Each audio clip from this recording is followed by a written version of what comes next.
So to understand the reason why God revealed the Qur'an, we're going to be looking at this verse. We're going to be looking at Surah Ibrahim, which is chapter 14, verse 1. Now let's look at the translation. Alif Lam Ra. A book which we have revealed to you, so that you may bring mankind from the darkness to the light, by the permission of their Lord, to the path of the Almighty, the praiseworthy. So look at this. Here is a reason. So that you may bring out mankind from the darkness to the light. So that is the reason. Allah revealed the Qur'an so that mankind, not just Muslims by the way, mankind could be brought out of darkness and into the light. Now you might say, well, we've heard that many times. That's quite trivial. That's great, thank you. Let's move on to the next subject. But no, this is not trivial. This is very important to understand in depth. Okay, so here we are again. Surah Ibrahim, chapter 14, verse 1. And we saw that Allah says, so that you may bring out mankind from the darkness to the light. Here, Az-Zulumati is darkness and An-Nur is light. Now what we really need to do is understand what God means when He uses the word darkness. What does darkness mean? So as we have studied in many videos on the Qur'an Study channel, Allah defines terms in the Qur'an itself. So Allah also defines darkness in the Qur'an. We don't need dictionaries to understand what Allah means when He uses the word Az-Zulumat for darkness. For example, when we're looking at the definition of darkness, let's have a look at Surah An-Nur, which is chapter 24, verse 40. Allah starts this word by saying, O ka zulumatin. Here it is, that word, zulumatin. Or like darkness in a deep sea, covered by waves upon waves, on it a cloud, darkness upon darkness. When He puts out His hand, He can hardly see it. And for whom Allah has not made a light, nur, then for him there is no light. So look at this. Let's think about this. Darkness is like being in a deep sea, in the depths of sea. It's like, imagine being in that depth of sea. You're swimming in that sea. It's so dark in there that you cannot even see your hand when you put your hand out. When Allah uses the word darkness, He means that this sea that you're in is covered by waves upon waves. So you're trapped. And then it is covered by a cloud.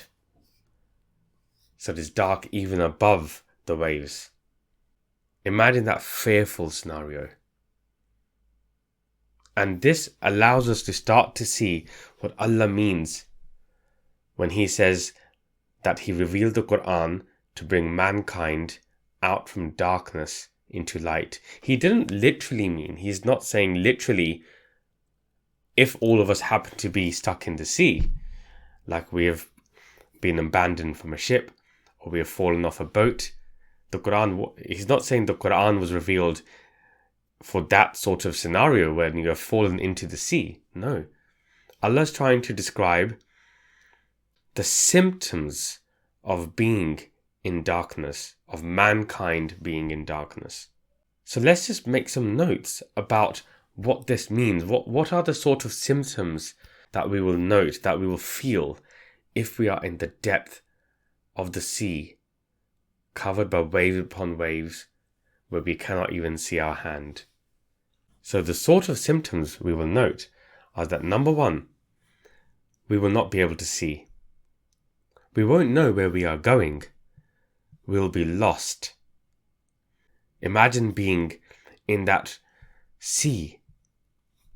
You're fully exposed, you're helpless, you're not in control because you don't know where you're going to end up. And in particular, if you get caught up by the waves, you will be taken to a place where the waves take you. You will not be in control. You'll be under constant pressure to swim to survive. If you stop swimming, you will go deeper and deeper, you will sink, and the pressure of the sea will crush you.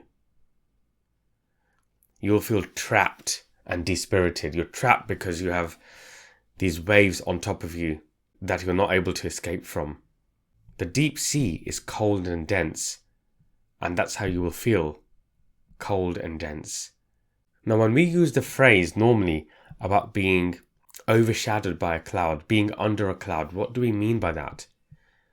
We mean that we are surrounded by negativity, by uncertainty and distrust.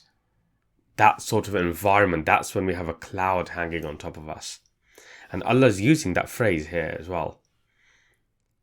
And distrust, you do not know which elements you can trust or not trust. Which ones will get you to safety or not. Now, we're going to come on to why this is really important. Before we do that, let's have a think about our current environment. Let's reflect on the world today. Do we see any of these symptoms? When we think about society at large, communities as a whole, this world as a whole, do we see these symptoms? If we think about it, we will accept that we are not in control of our lives. We're not really in control of our lives.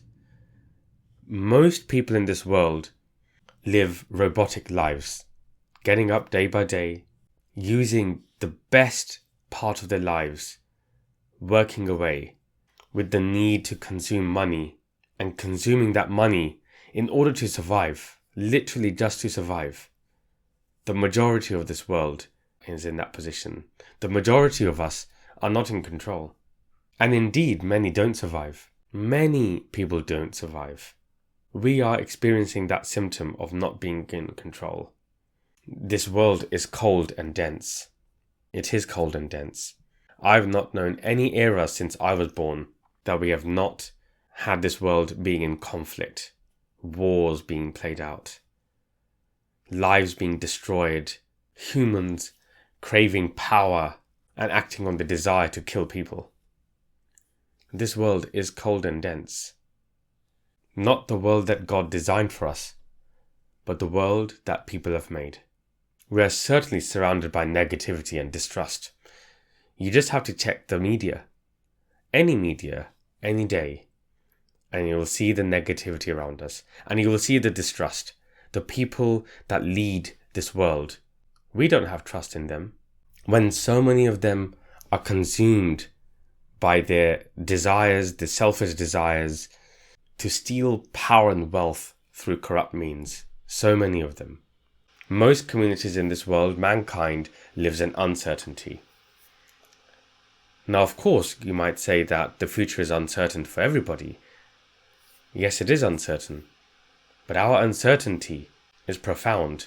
We don't know what is around the corner, and that leads us to having the inclination to hoard wealth and possessions, because we don't know what will be done with our children.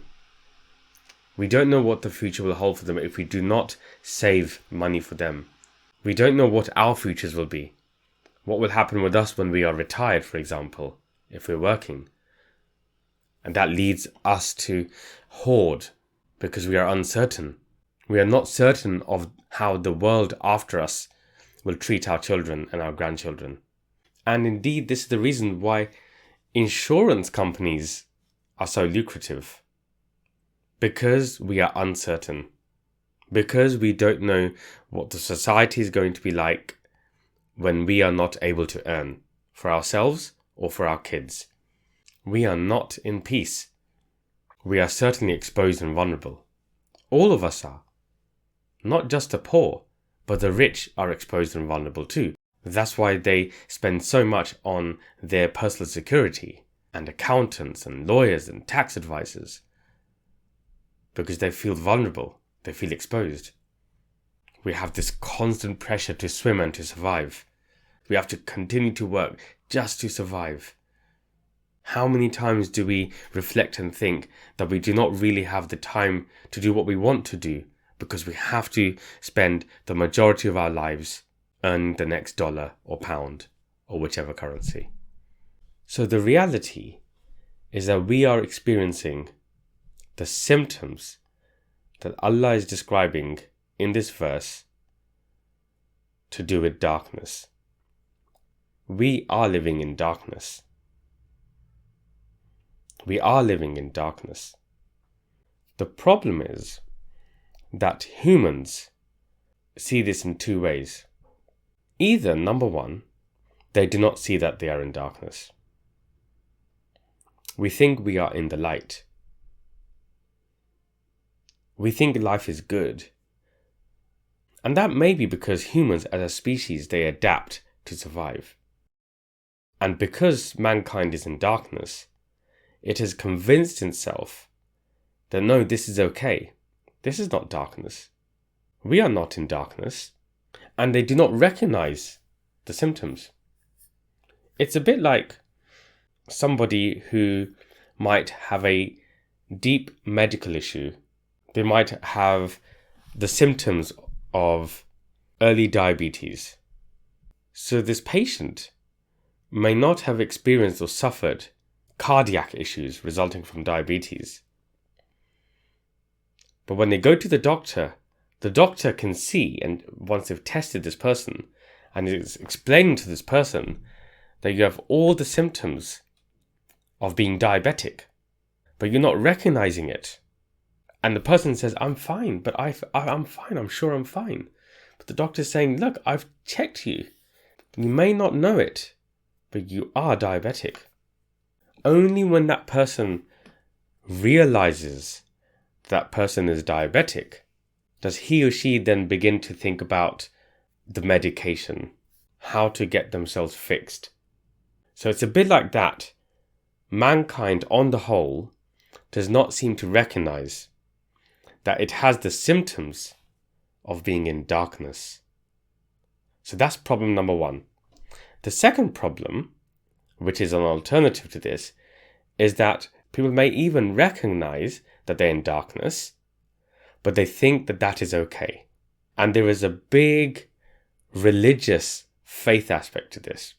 If you ask many Muslims who suffer, who are in suffering, who live in societies that are suffering, deep down, they may feel that it doesn't matter that in this world they are living in darkness, because in the hereafter, because of their faith, they will achieve paradise.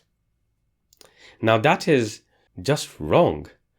If we just go back to the very first verse we were studying, chapter 14 verse 1, the Qur'an was revealed so that you may bring out mankind from darkness to light by the permission of the Lord to the path of the Almighty. So this is talking about this world. The Qur'an came to bring people out of darkness into light in this world. It is not talking about the hereafter. If faith was enough, and if everything was about the hereafter, and if it did not matter that mankind lived in darkness in this world, then there would have been no purpose in revealing the Qur'an. Why would God reveal the Qur'an if it didn't matter that mankind was living in darkness? Or indeed, the only thing that God would have had to have revealed is that you just have to believe in me. You see, so there is a paradox here. So those people who feel that living in darkness in this world is okay, as long as you have faith, are living with false comforts. It is just not true. Now what's happened is that mankind has created this illusion that living in darkness is okay. And that in fact, if you have faith and if you follow certain rituals and you perform certain prayers and you recite certain things, you'll be okay.